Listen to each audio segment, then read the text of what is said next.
agora na TV Franchising, diretamente da ABF Franchising Expo 2011, nós vamos ter a honra de conversar com um designer que é também presidente da área internacional do RDI, o Retail Design Institute, que é o Brian Dyches.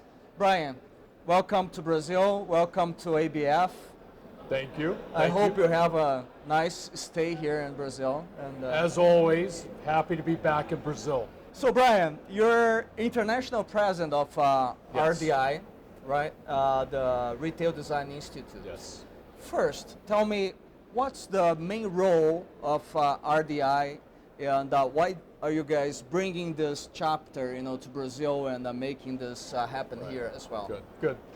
The Retail Design Institute is a 50-year-old organization. 50. 50. Was founded in New York in 1961. So it was born the same year that you were born. I'm exactly the same age, so this is good. But the Institute was founded because years ago it was understood that those individuals creating consumer space did not necessarily match up with architects who were creating buildings. That there were people who were doing visual merchandising, branded graphics, lighting design, and they did not have an entity or an association to represent them. So the Institute of Store Planners was founded in '61.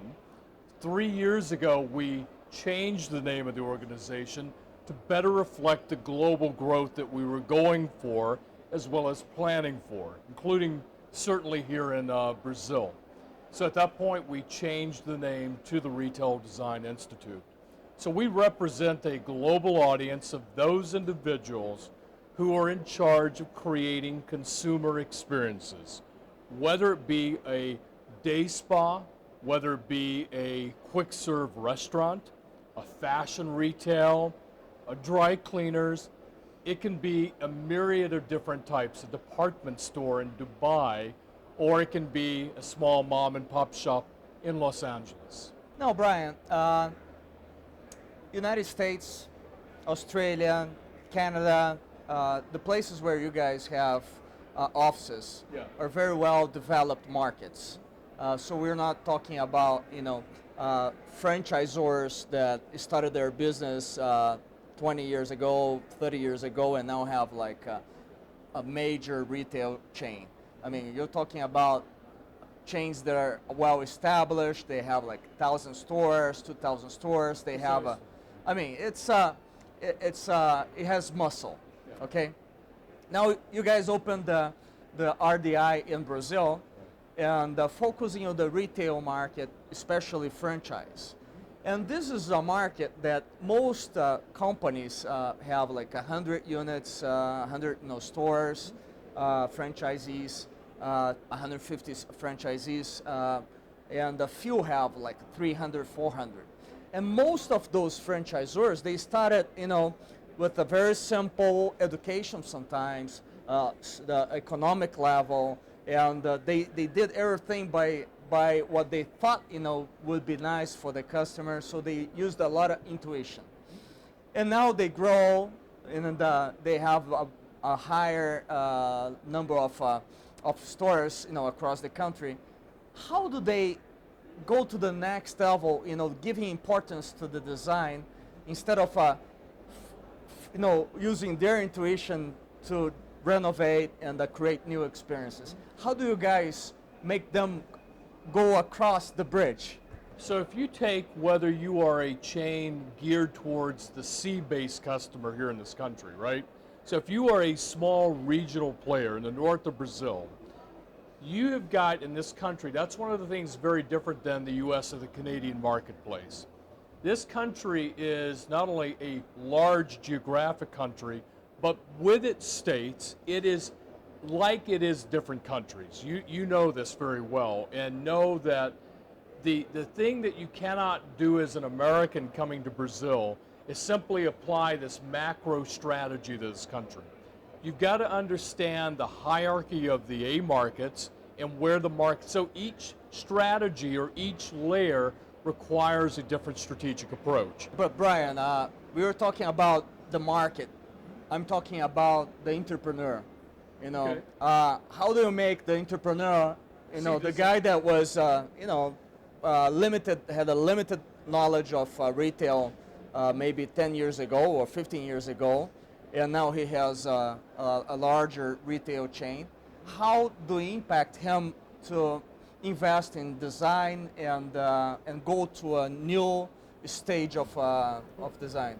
I mean, that's why the Institute is here in Brazil. We realize this conversation needs to happen here in Brazil. This isn't a vacuum, but it is a relevant economy, global player now that needs this conversation. So through the Institute, we have our monthly meetings. What is a monthly meeting geared to and our internet geared to is giving you information about design standards.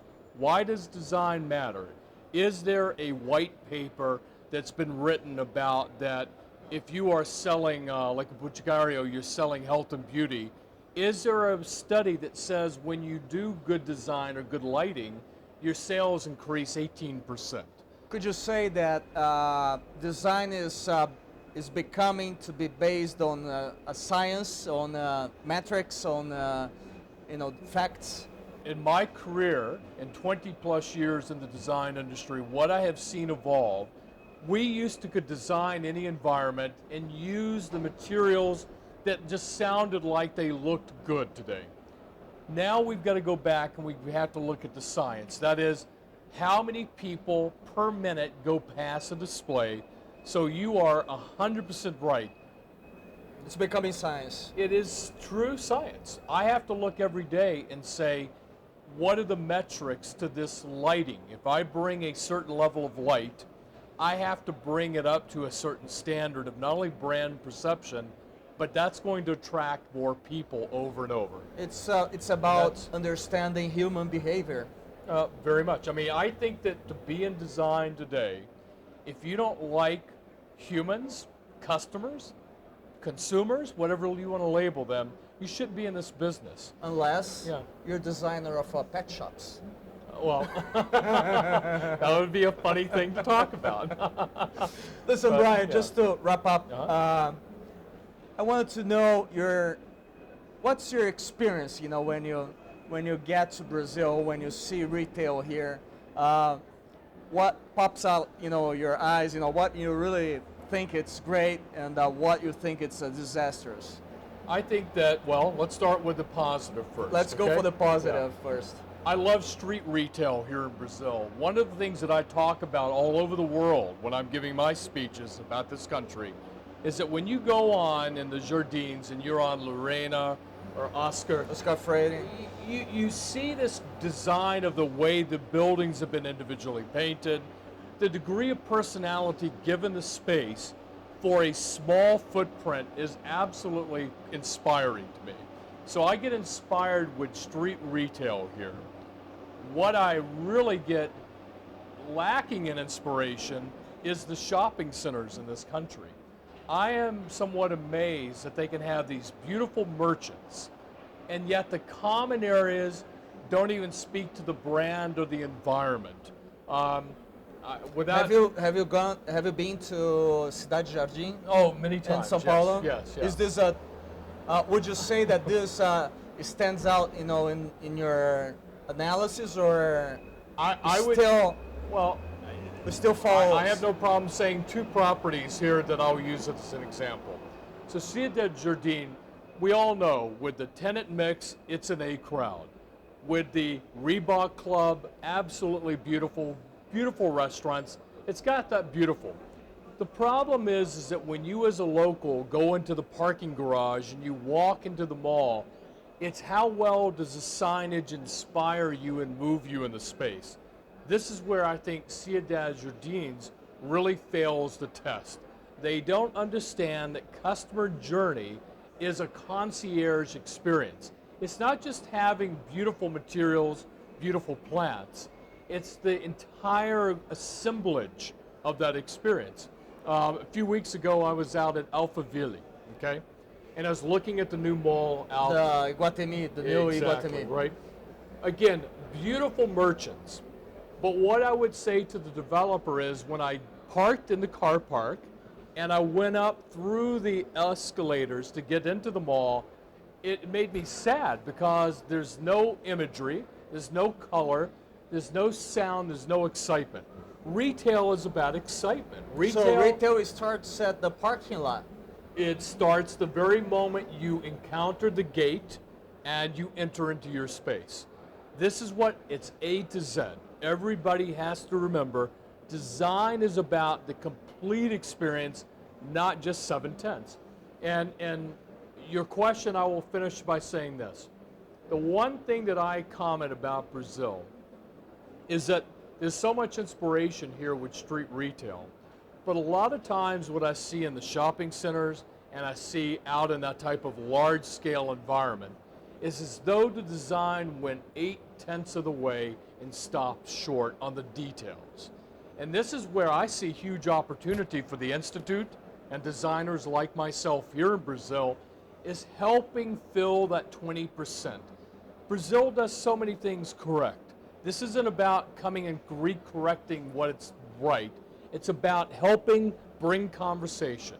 So lighting and branded graphics, those are the two areas here in Brazil that really could use some huge improvement in consumer environment design. Brian, thanks a lot for your interview. Always a pleasure. Looks like you guys have a lot of work to get done here in Brazil. It's fun. And opportunities, right? What a great place to be here and to do it. So I'm honored. Thank you. Thank you. A gente assistiu a entrevista com Brian Dyches, que é presidente internacional do RDI, o Retail Design Institute. A gente se vê numa próxima entrevista. Até lá.